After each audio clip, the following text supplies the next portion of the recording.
is Charlotte, and this is part of the series that I call Astrology in Motion. And today I want to talk about the elements, the four elements. A few of my clients, they asked me if I could please give a little bit of a basic introduction to the four elements in our chart. You can actually say a lot about a person just from knowing what the elements, the dominant elements are in the chart, because it's pure energy and it's how we go about life, how we handle our life and how we respond to life. So I was playing a little bit on the words with Earth, Wind, and Fire from the band, the disco band in the 70s and 80s. And then I just added and water. So it's because the founder and the lead singer was Maurice White. And he was in Sagittarius, and in fact, he had no water in his chart. So he created the band name from his chart, Earth, Wind, and Fire. And sometimes when you're lacking in an element in your chart, you go about your life by searching for finding the balance to express that missing element, which is something we're going to go into a little bit. So I thought it was funny to think about, Earth, Wind, Fire, where that comes from, and let's look at, where the balance of your elements can be in your chart. So let's start with the basic of the four elements. So 12 signs and four elements, so there's 3 signs in each of the elements. So if we start by fire, we have Aries, we have Leo, and we have Sagittarius. And it's very much a yang energy. It's traditionally like a masculine, outgoing, let's get something done, action-oriented kind of energy.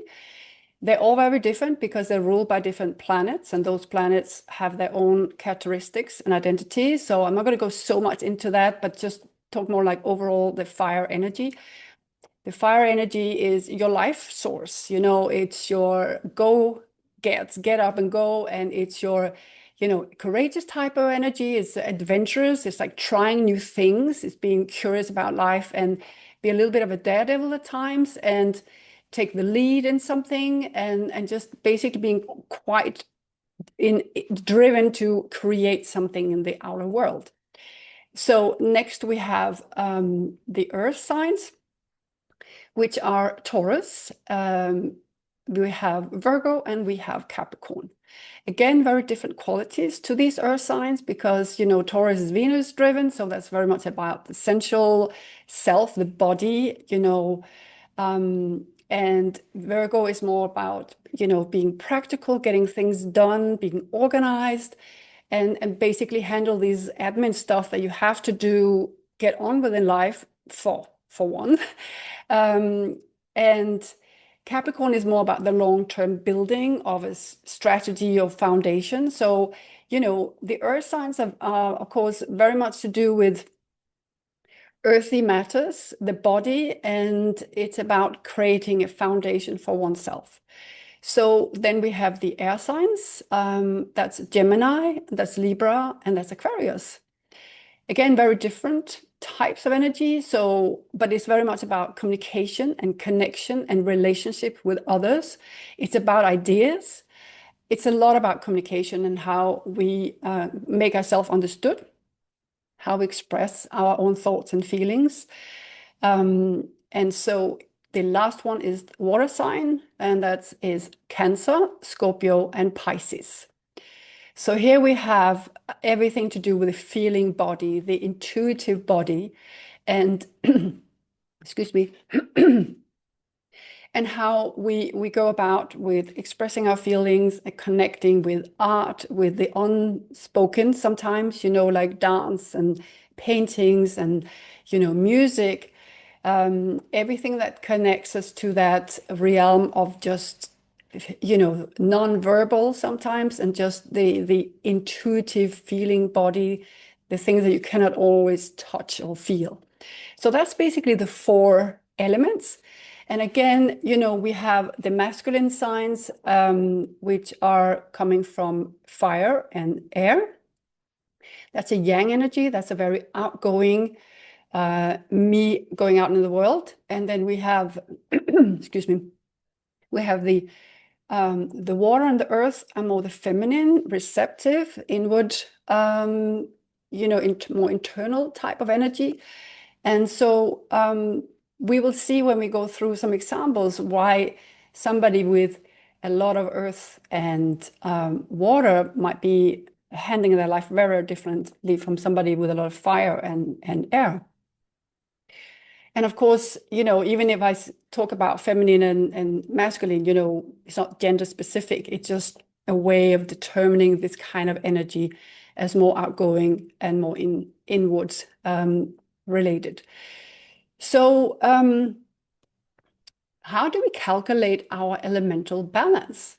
So there's a few methods to do this, and I think I'm going to just keep it simple. We use only the personal planets, which are the moon and the sun and the moon, Mercury, Venus, and Mars, and then the two social planets, which are Jupiter and Saturn. We don't really count the outer planets in this elemental mix, but in some cases, yeah, and usually it's like one point per planet. So basically, you look at your chart. If you don't have it, you can look it up on astro.com. It's for free. And then you simply count these personal planets and the two social planets, Jupiter and Saturn, where they are in the chart and which of the signs they fall in. So in some cases, some ways of calculating this, you're giving 2 points to, for example, the sun and the moon, because they're, very personal, very dominant planets in our chart about who we are and how, our feeling self and our identity. Some people also include the ascendant and the MC. And sometimes also the nodes are included. So it's a little bit up to you, but if you want to do it like a simple way, you just calculate 1 point per planet in that element. And then, if you have a good balance, you should have 1 or 2 in each of them. That if there's a representation in all of the 4 elements, you're pretty balanced. But if you see that you have one element with no planets, then that might be seen as, a little imbalance or a little lack of. Or if you have a lot of clustered planets in just a few, 1 or 2 of the elements, that can be a little bit of excess. So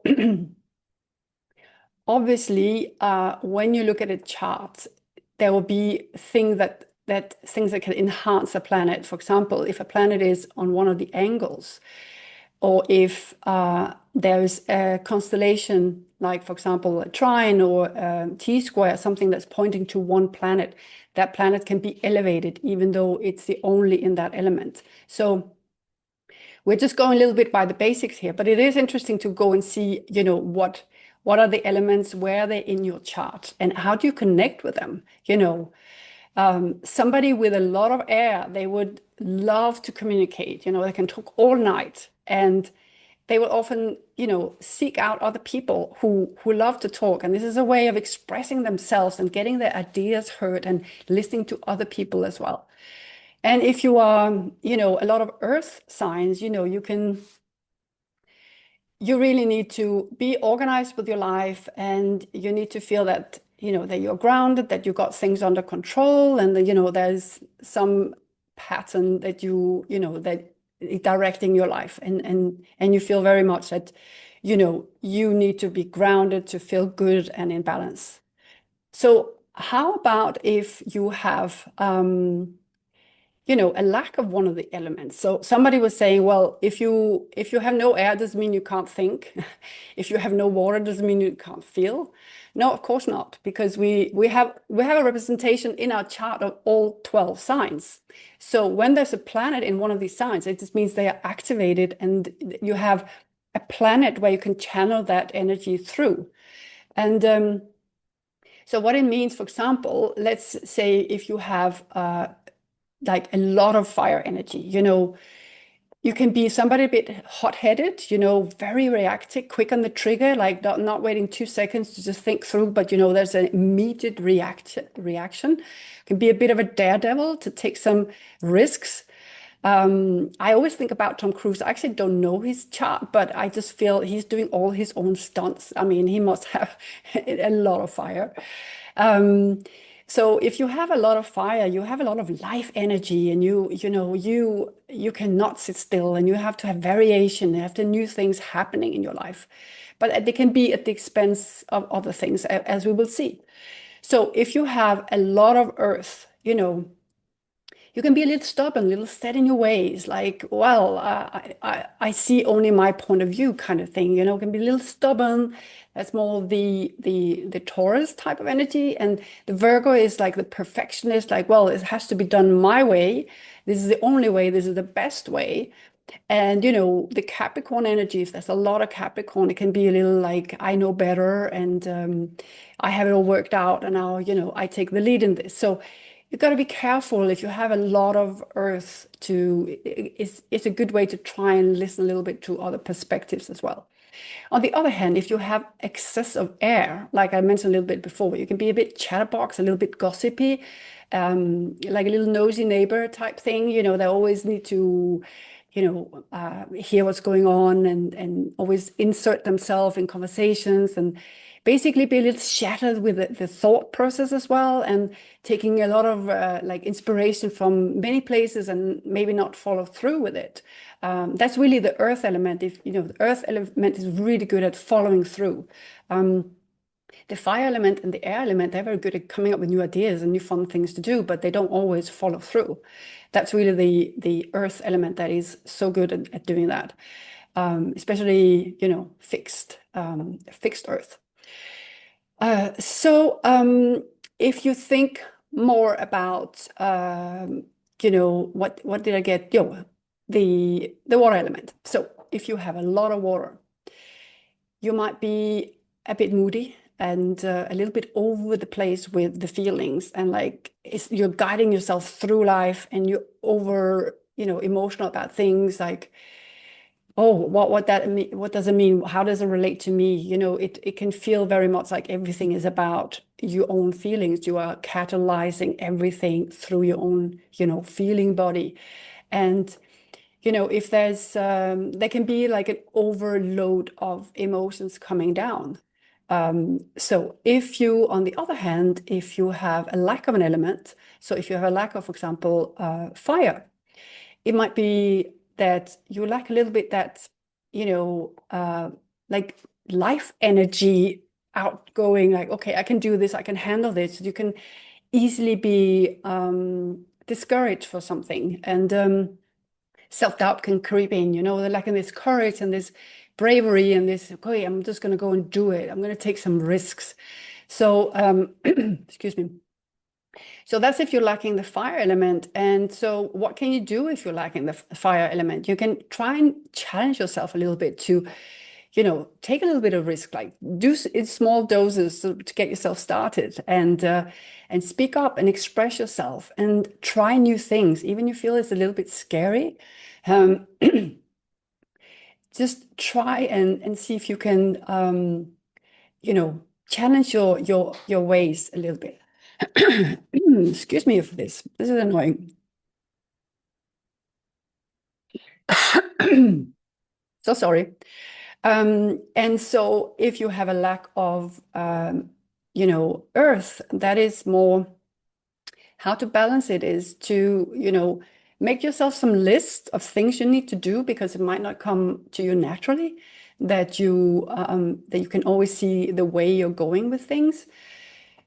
Because sometimes when you lack earth, you can just, oh my God, the tax return, the deadline just passed. I didn't think about it. And I don't really like these admin things, who does? But, for earthy person, they're very organized, and it comes very natural to them to think ahead and plan ahead. But if you're lacking the earth, that can be really hard for you. So how you can ground yourself? You can ground yourself by making lists of what you need to do. Be in nature, take care of your body, go for long walks, for example. I love that. I have no earth, and I really love to go for walks and ground myself and be in the nature. That's one way. You can do meditations as well. I mean, grounding meditation, yoga or something, where you really get into your body. If you lack air, you can also it can be hard sometimes to communicate. You can be super shy, introvert, and not sure what to say. And, you think about your words before, you say something, and you're just basically a little hesitant with putting yourself out there. So one way to stimulate the the air signs, if you have lack thereof, is, to read and to push yourself a little bit, to have discussions with somebody that you trust, and to try and express your feelings. Maybe write it down as well, journaling a bit. And the last one is the water. If you don't have water, I actually have friends with no water in their chart. And one of them is an aqua gym teacher, and she's basically in the water 3 hours every day. And I have others who love to swim, live near water, they live on a houseboat. I mean, this can all balance out, the water, lack of water element. So it's not about us all becoming the same. It's about us finding, where is your flow energy going? What is natural for you in how you express yourself? And if there is something that you have a little too much of at the expense of something else, you can try and balance it out, and using different types of qualities from that sign to get stuff done. For example, like I said, with air, if you're lacking the air, try and inspire yourself by reading, maybe take a singing lesson, use that element that might not come so natural to you to make yourself more rounded, more in balance. So this was a little bit about the elements, and I hope you found it useful, and I hope you reflect a little bit about, how you go about life and what is dominant in your charts. Is it fire? Is it earth? Is it air? Is it water? How is the balance? And yeah, then, find out what is your strength, and express your unique self. So have a good day, and thank you for listening, and I'll see you next time.